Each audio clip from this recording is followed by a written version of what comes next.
Welcome back to Corium. I'm Brian Gilberti, and today I'm thrilled to be joined by one of our star senior residents, Vivian Chiu. Great to have you in the studio, Vivian. Thanks, Brian. I'm excited to be here. Today, we're diving into pulmonary embolism, which is a sneaky beast that's common in the ED and carries serious stakes. And it's full of those clinical twists we love to unpack here on the show. So we'll balance the latest data with real-world ED smart, spotting it fast, picking up on the best tests, and keeping that right ventricle from throwing in the towel as we kick off treatment. Our mantra for the episode is going to be don't anchor on the obvious. Always risk stratify and resuscitate with precision. Now, Vivian, let's hook our listeners with a case here. Take it away. Sure, Brian. It was a busy shift at one of our sites in Brooklyn when we got an EMS notification about a 70-year-old female that was coming to us post-cardiac arrest with ROSC in the field. When she arrived, we didn't have much information about the patient. She was at work and suddenly collapsed in front of her coworker. Given that this is a podcast on PE, we can skip to the diagnosis. We ended up getting a CTA chest, and she was found to have a large saddle pulmonary embolus with severe right heart strain. An hour later, when her family arrived, we then found out that she, along with some of her family members, had an undiagnosed hypercoagulable disorder, and she had previously been on Eliquis for a prior PE and had not taken her medications in the last several months. We started the patient on anticoagulation, consulted the PERT team, and the patient went up to the MICU. Perfect. Now, a wild case, and it really drives home how PE can lurk behind the scenes. Now, let's back up big picture and lay out the stakes here. PE shows up all the time in the ED. It's elusive, comes in all shapes and sizes, and it could bite hard if we overlook it. Now, Vivian, give us the lay of the land. How common is this? What sparks it? And from where do these clots typically originate? Sure thing. So back to the basics. What is a PE? It's essentially an obstruction of the pulmonary artery or branches by material. This is usually a thrombus from a deep venous thrombosis, but it could also be from tumor, air, or fat embolus. These thrombi usually form in the proximal lower extremity veins, such as the iliac or femoral veins, and they end up as a clot in the lung. The incidence of PE in the USA is about 300 to 370,000 cases annually, with a mortality of around 60 to 100,000 deaths per year. Risk factors for PE is very broad, including higher age, inherited thrombophilias, malignancy, recent surgery/trauma, travel, smoking, hormonal use, pregnancy. The list is pretty broad. Solid foundation. Thanks, Vivian. Now, on to the clinical side of this. PE is going to be a master of disguise, showing up as anything from subtle shortness of breath to collapse. Now, can you sketch out the full range of presentations, how we categorize by risk and anatomy, and those crucial mimics we absolutely can't afford to ignore? So these patients can present pretty differently depending on how long the PE has been going on. Patients with acute or subacute PEs are more likely to have symptoms with dyspnea being the most common, as well as pleuritic chest pain, cough, hemoptysis, and syncope. Patients with chronic PEs can be totally asymptomatic, but can also present with the same symptoms. Patients will likely be tachycardic, tachypnic, hypoxemic on room air, and with a low-grade fever, so vital signs are an important thing to look at. If you have a patient with pleuritic pain, hemoptysis, and an effusion, this could all be signs of pulmonary infarction, so something to look out for. These symptoms can be very vague, so it's important to have a broad differential when you're working up these patients. You want to think about other things like pneumonia, ACS, pneumothorax, heart failure exacerbation, aortic dissection, that are all things that could present very similarly. Spot on. And let's not forget those alarm bells. It's signs that scream, hey, get back up, call your PERT team if you have a PERT team right away. So some of the things you want to be looking at that might indicate a really sick patient with PE are signs of hypotension, so a systolic blood pressure of less than 90 for over 15 minutes, requirement of vasopressors, signs of shock. These are all signs that are indicative of a very high-risk PE that needs emergent treatment. Okay, now shifting gears to the workup, key principles here are going to be assess pretest probability before jumping to key test. Then, what key details can you chase in the history? Which labs truly shift your strategy? And honestly, what's the real value of an EKG in all this mix?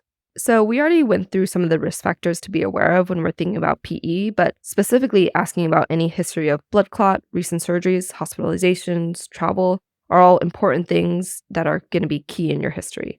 Clinical scoring tools such as PERC and Wells criteria can all aid in your management when you're thinking about a PE.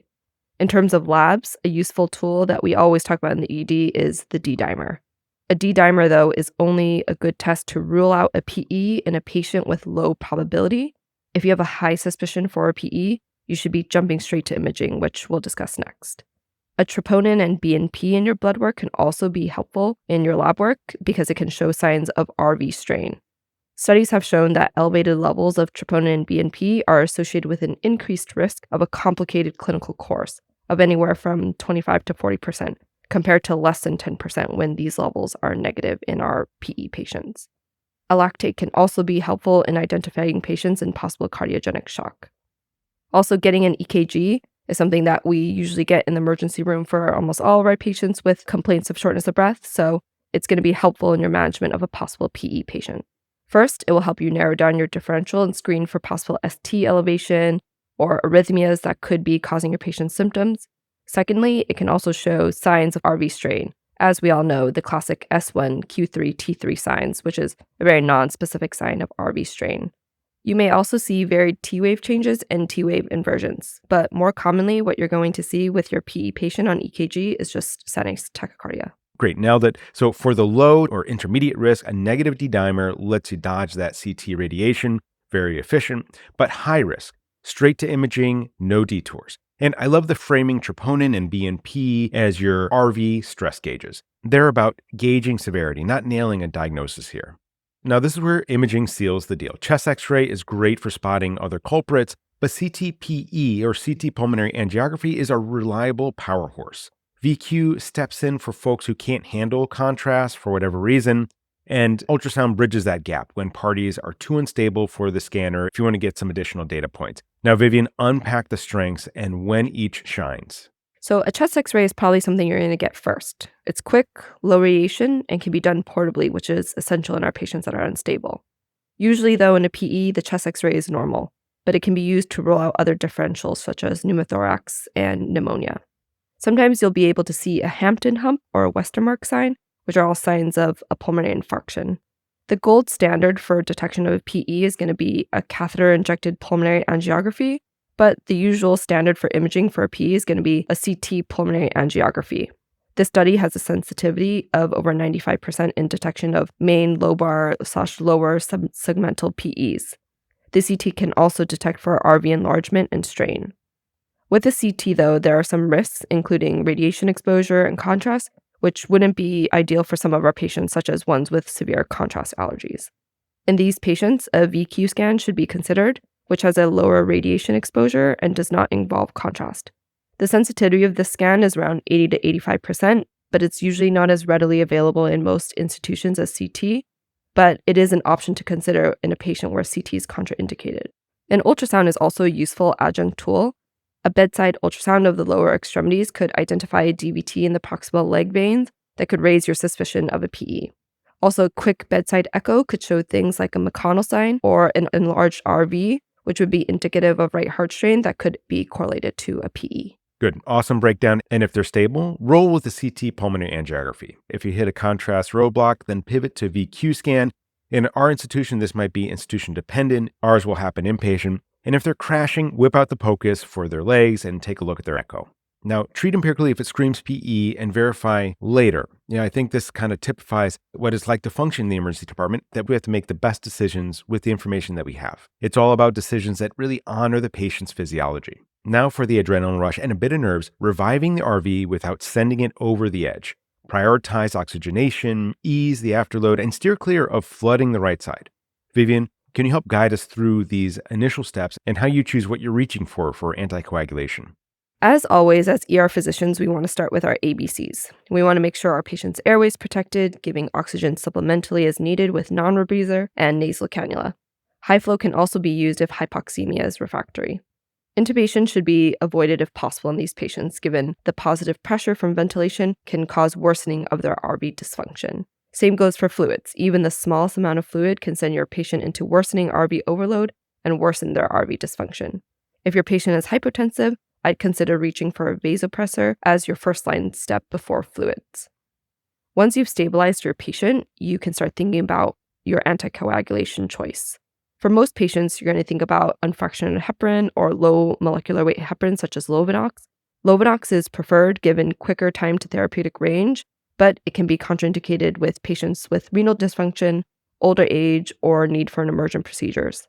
For patients that are low risk, you can consider starting a DOAC as an outpatient. Spot on. Skimp on the fluids if you can, lead on norepinephrine for low pressure, and dodge intubation whenever possible. The RV really despises big swings here. Okay, now what if they're tanking and heading south fast? What's your escalation arsenal? For our sick PE patients, you might want to consider giving systemic thrombolytics such as alteplase. You can give this 100 milligrams over 2 hours, or in a patient that's really sick, like one in cardiac arrest, you can bolus it.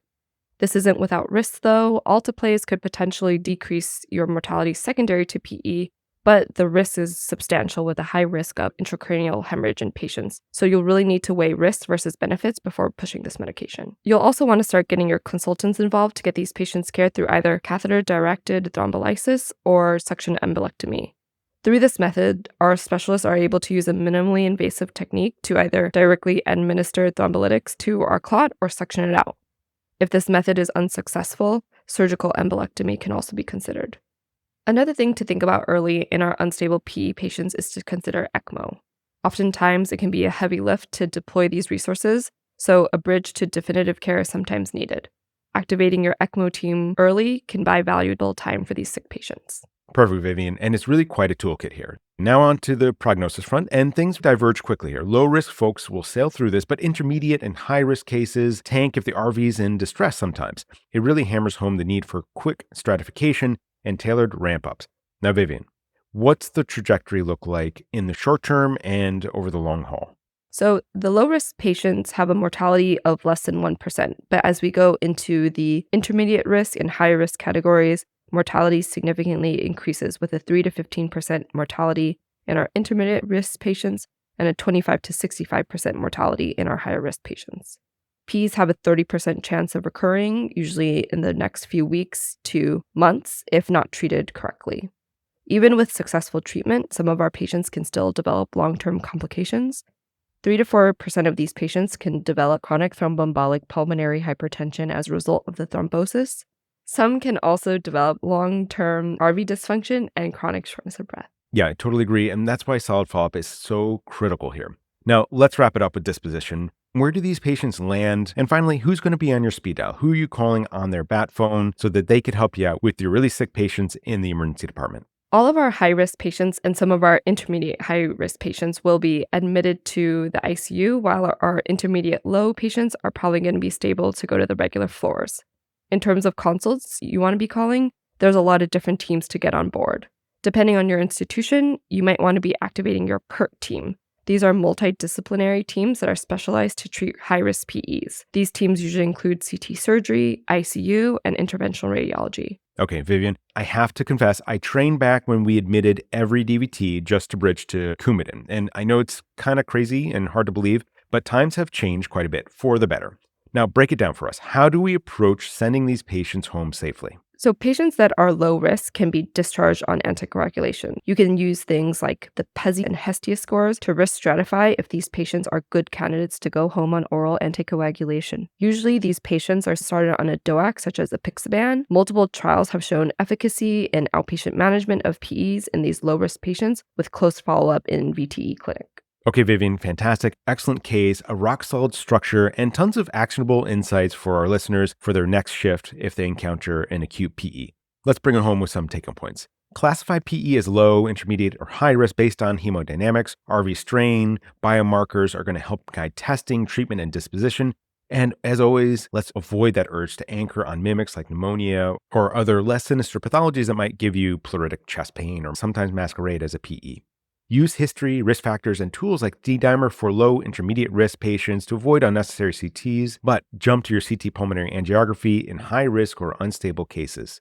Next, start anticoagulation immediately, and it really depends on which agent you're reaching for, so go back for a listen because there's a finer point here with Lovenox if it's appropriate in that patient. And be judicious with your fluids, prefer norepinephrine for shock, and escalate to catheter-directed thrombolysis for high-risk PE with your PERT consult. For imaging, CT pulmonary angiography is going to be your gold standard for stable patients. You can opt for a VQ in patients who have contraindications to receiving contrast, And your ultrasound is going to help you, especially early on, with the trajectory of how you're going to be working up your patients or gauging how sick they are by not just looking at their legs, but also looking at their heart on echo. And this is going to be especially helpful if you have a crashing patient to help evaluate for RV dysfunction. Now, finally, use PESI or Hestia to determine who can be safely discharged as a low-risk PE on anticoagulation. And think of this as an opportunity for shared decision making to ensure your care is safe and also most consistent with your patient's wishes. Okay, that'll do it for this episode. Vivian, thanks again for being in the studio. Thanks for having me, Brian.